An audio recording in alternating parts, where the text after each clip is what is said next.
The German aviation industry, both before and during the war, managed to develop and build a number of very famous and successful aircraft. These included the Bf-109 fighter and the Ju-87 dive bomber. German aviation capabilities were, in some regards, ahead of their time, which led to the creation of some impressive and advanced rocket-powered aircraft near the end of the war. On the other hand, it was also known for countless impractical designs.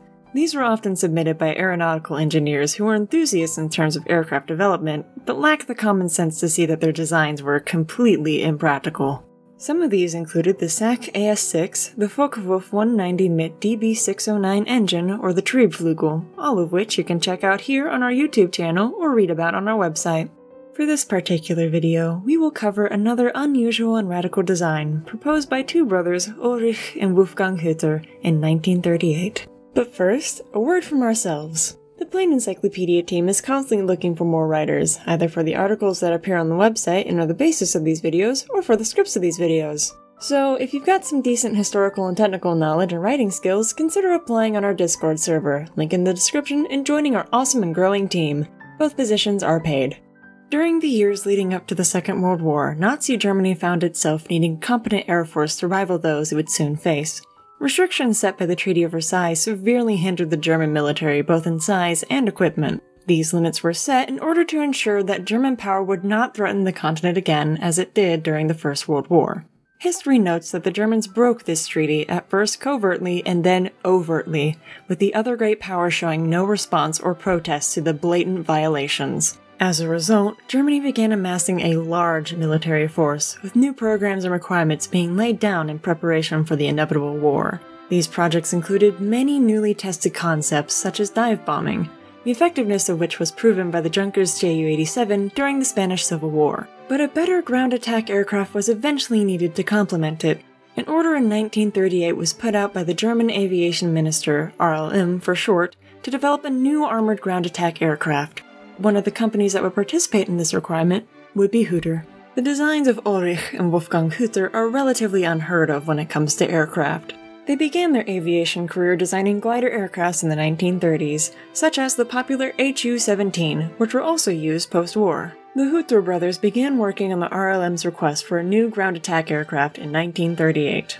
The requirement laid down very specific guidelines to be followed, including good flight performance, an armored airframe for extra protection, and enough speed to evade fighters. The Hütter brothers' response would be the Hu-136. Other competitors included the Henschel Hs 129 and the armored ground attack version of the Focke-Wulf 189 reconnaissance aircraft. The Hütter Hu-136 was nicknamed the Stubo, a shortened version of the name Sturzbomber, or dive bomber. Two versions of this aircraft existed. The first, the Stubo I, was meant to fill the need for a heavily armored attacker and would be used in ground attack and dive bombing tactics. The second was the Stubo II, a two-seater which was essentially a longer version of the Stubo I and carried twice the bomb load internally. The flight performance of the Stubo II was estimated to be the same as that of the Stubo I, although, given the design characteristics, that estimation is highly doubtful. The Stubo I was meant to be a single-engine armored ground attack aircraft. On the nose, it mounted a detachable propeller and a Daimler-Benz DB601 inline engine. In the fuselage, a large gap was present between the engine and cockpit, and was most likely the place where the fuel tank was positioned. Beneath the aircraft, a single 500-kilogram bomb was mounted on an external hardpoint. To make the aircraft more weight efficient, the brothers took a very, let's say, interesting design choice. Taking a note from their glider designs, they removed the conventional landing gear and replaced it with an extendable landing skid, which made the aircraft lighter and freed up more space for fuel. This, however, posed serious design problems. The Hu-136 now had to take off using a detachable takeoff dolly, similar to how the Messerschmitt Me-163B rocket plane would take off a couple years later. Due to this setup, the propeller would not have enough space to clear the ground during landings. To fix this, the two brothers made the propeller detachable. During landings, the aircraft would eject the propeller, which would then gently parachute to the ground above an airfield for recovery and reuse.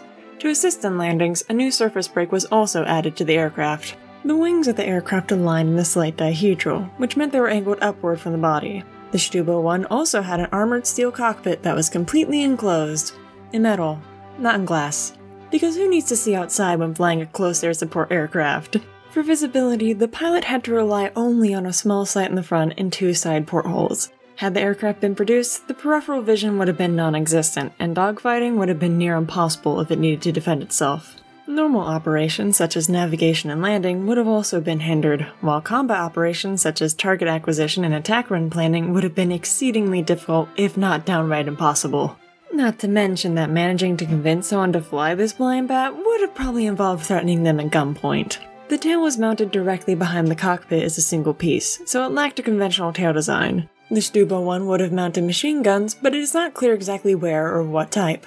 The Stubo II is virtually identical to the Stubo I, aside from its extended fuselage. This lengthened design would allow the Stubo to carry 2 500kg bombs in a bomb bay, compared to the single bomb carried on a hardpoint by the Stubo I. Among smaller differences, the Stubo II's wings had no dihedral compared to the angled dihedral of the Stubo I. With the lengthened fuselage, the landing skid was also extended to accommodate the longer airframe. It most likely also carried machine guns similar to those used on the Stubo I. The Stubo II uses nearly identical sized wings to the Stubo I, which made the Stubo II a rather odd design, having the body lengthened but with the wing size remaining the same. This would have definitely affected the performance, and would have made the aircraft even more unstable while maneuvering with the extra weight.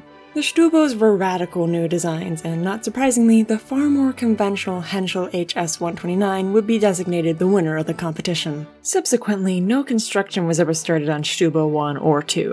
The Stubo proved to be an interesting but very flawed concept, not to say absolutely moronic. Limited visibility from the armored cockpit would severely affect the aircraft and its pilot in all operations. Dogfighting, bombing, and even flying in general would be near impossible to anyone without the gift of clairvoyance. The change in landing gear design may have extended the range and lowered weight, but pilots now had to learn how to land using a skid. The fact that the entire propeller was ejected from the aircraft when landing was also a huge issue in itself. Once ejected, the landing could not be aborted, and if the landing attempt failed, there would be no chance to loop around and try again. It was land or die. One would think the story of the Stubo mercifully ended with its cancellation, but surprisingly, it continued rather recently. The Military Aviation Museum in Virginia Beach, Virginia acquired a full-scale replica of the Stubo I in 2017, and it is currently on display in their German experimental section. This concludes our look at the Hütter 136 Stubo. What do you think about this unusual ground attack aircraft? Was the whole concept insane, or were the designers on the right track? What would it have taken to get you in the seat of one of these things? Let us know in the comments. If you like what we do here and want to see more, remember to subscribe so you don't miss a single video. Also, don't forget to take a look at our extensive collection of articles on our website, plain-encyclopedia.com. Thank you.